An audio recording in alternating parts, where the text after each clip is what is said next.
I thought my Caucasian wife was working late until I found a classified device hidden in her gym bag. That discovery didn't just expose her lies.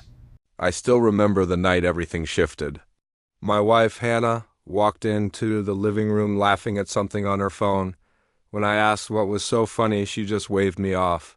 She said it was nothing, just a friend being silly. But the way she locked her phone afterward made my stomach twist. Later that evening, she got a message that lit up her screen with a heart emoji. She snatched the phone so fast you'd think it was on fire. I asked who it was, and she told me not to be dramatic. She said married people flirt sometimes and it wasn't a big deal. Her words punched a hole right through me. I tried to brush it off, pretending I wasn't bothered. But the tone she used felt like a wall being built between us. I noticed her staying online later than usual the following week. She laughed softly at messages I wasn't allowed to see. She said I was overthinking. She said she loved me and I needed to relax, but my heart didn't believe her anymore. One night she came home smelling like cologne that wasn't mine. She claimed a coworker hugged her because he got promoted. The smile she gave me afterward felt rehearsed. She touched my shoulder the way someone touches a stranger. Something inside me cracked open quietly. The next day, her phone vibrated while she was showering. I shouldn't have looked, but curiosity swallowed me whole. It was a selfie she took at work sent to someone named Jay. He had replied with fire emojis and a comment about missing her. My hands went cold reading it. I felt like I had swallowed ice. I didn't scroll further because my vision blurred with anger. When she came out of the shower, she saw the look on my face. She asked if I'd touched her phone. I said yes because I wanted the truth. She rolled her eyes at me like I was the one being unreasonable. She said it was harmless fun. She said flirting kept her confidence high. She said I should stop acting insecure. Hearing her defend another man felt like a knife turning slowly. I asked if she would be fine if I did the same. She went silent, and that silence answered everything. I walked out to clear my head. When I returned, she was already on another call. Her voice dropped to a soft tone she used to reserve only for me. My heart broke listening to it from the hallway. I realized I was hearing the faint echo of a marriage dying. The next morning, I told her we needed to talk seriously. She said she didn't have time before work. She kissed my cheek like it meant nothing.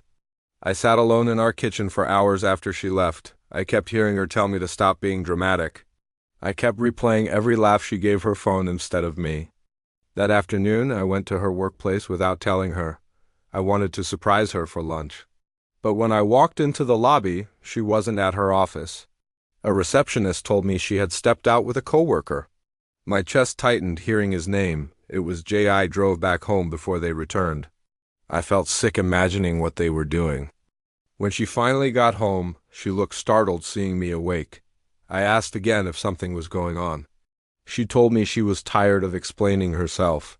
She told me I needed to grow up. She told me trust meant not questioning every little thing. But none of those words sounded like trust. They sounded like someone protecting a lie. That night I made a decision. I packed a small bag and left the house. I needed distance to hear my own thoughts again. When she noticed my things missing, she called in a panic. She said she didn't mean to hurt me. She said she just wanted attention. She said the flirting made her feel alive. Part of me wanted to forgive her. Part of me wanted to go home. But the part that remembered her telling me to stop being dramatic held me still. I told her I needed time. She cried softly, saying she didn't want to lose me. Her voice cracked in a way it never had before. I realized in that moment she finally understood the damage she had caused. Maybe she didn't cheat physically. Maybe she did. I may never know the full truth, but I know the emotional betrayal was real. I know her laughter belonged to someone else for a while. I know her heart strayed even if her body didn't, and some days that hurts worse. We are still figuring out what comes next. We talk slowly now, carefully, like two people trying not to break something fragile. Maybe we'll rebuild. Maybe we won't, but for now, the only thing I know is this. Sometimes the deepest wounds come from the words, "It's not a big deal," and sometimes the smallest betrayals feel like earthquakes.